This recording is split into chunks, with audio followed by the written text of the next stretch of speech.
EMPA is involved with a small team in e-waste research since about 20 years. So for us, it's a very long lasting topic. About 10 years ago, we started to look at e-waste management abroad in poor countries. And the reason, or say the reason why we did it, is because this subject was so poorly understood. At those times, 10 years ago, there was kind of a panic. Everybody said, ooh, we have a catastrophe, but nobody had facts and figures. So we thought that's the right moment that some science enters this scene. And what we figured out is really it was a need, because it's very, very difficult in such setups to know how bad the problem is. What are the quantities? Not only the quantities of material, but the quantities of emissions. Where does it end? What kind of people are involved? How much money is in? Can the profits generated being partly used to improve the situation, etc., etc. And what we did over the last, or in the first years, was to define and develop kind of a methodology to describe this problem in a scientific way. We did this in Asia a lot, then in Africa, and recently also in Latin America. I think our small team, actually we are not so many. In our team we are about 8 people. In our team we are involved, or very involved, in about 20 countries so far, doing always similar things. First, in the first couple of years or 2 years, figure out who is involved, what are the quantities, what are the damages, what are the opportunities in this business. As I mentioned already, if you are just a small team, you can't move the world. Yeah? You can't change this. So what you need is to have a global platform where you can discuss these issues with many of the stakeholders. So we were also very actively involved to establish what is called STEP. It's a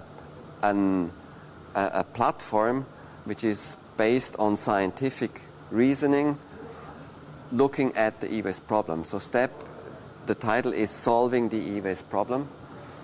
By now, it started in 2004, by now it has about 50 members. We have all the major, not all, but many of the major producers of IT equipment and others. We have recyclers, we have research institutes, we have government agencies participating on this platform, trying to speed up the exchange of know-how and knowledge to make it accessible and available for these people.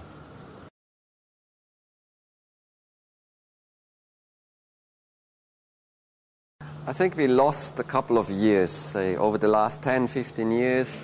We were very much focused in trying to avoid material, in this case equipment, flowing from Europe or from the Americas to poor countries. We said if we can stop this flow of equipment, we can stop the e-waste problem, and that's completely nonsense. And the reason is very simple. We have in all of these continents, Latin America, Africa, and Asia, we have very, very rapidly developing economies. Take India, take China. So their home market of their own equipment or e-waste, consequentially, is so fast growing, that these people need instructions. So what we have to focus on in the next couple of years is provide know-how, knowledge, and financial support to speed up the development of such infrastructures. I think that's number one, key issue number one. And then we have to become very, very more precise in defining how these flows should be.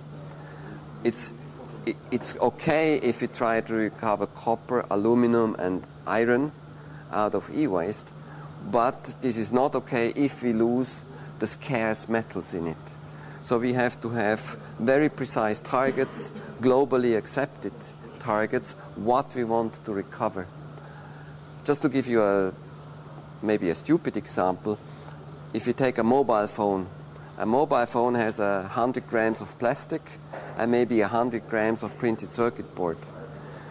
It is completely out of proportion if we try to save the plastic if we lose the printed circuit board in it or the special metals in it. So I think we have to set priorities right. Some of the metals in some appliances are more important than, for instance, the plastic housing. So that's number 2. Number 1, make people who do the job fit to do it, and then be precise what the rules are.